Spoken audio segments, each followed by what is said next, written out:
something that is really important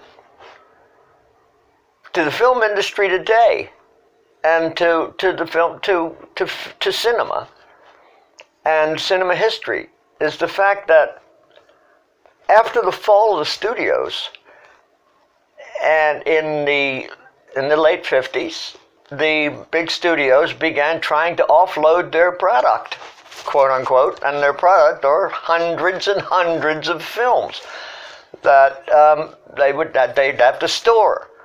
So they sold them to TV stations who needed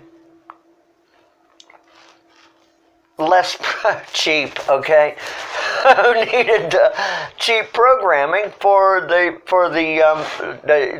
downtimes at night, in the middle of the day, and so they came up with the early show, the late show, the late show, and so we were able. Thanks to that, I was introduced to Fellini because they ran La Strada. For some reason, I guess. I mean, just because it was just trash to them, I guess, or not, not trash, but it was filler, was what it was. And it had the collateral effect of enlightening so many of us to the fact that there's a whole cultural experience here that we're missing. These films, it's a time machine.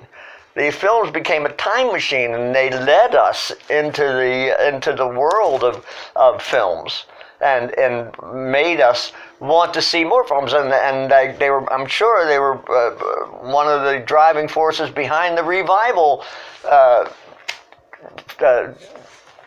phenomenon that happened in the late 60s and early 70s, when, like Groucho Marx said, all the college kids are watching our films now. When he was in Dick Cavett, and Dick Cavett used to have him on all the time.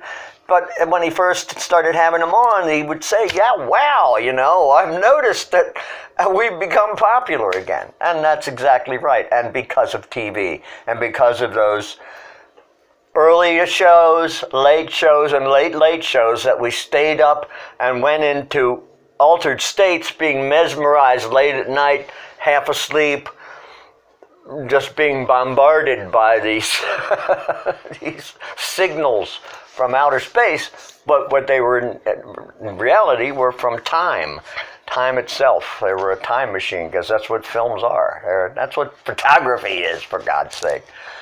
It's a time machine. You can stop time by taking a picture of it.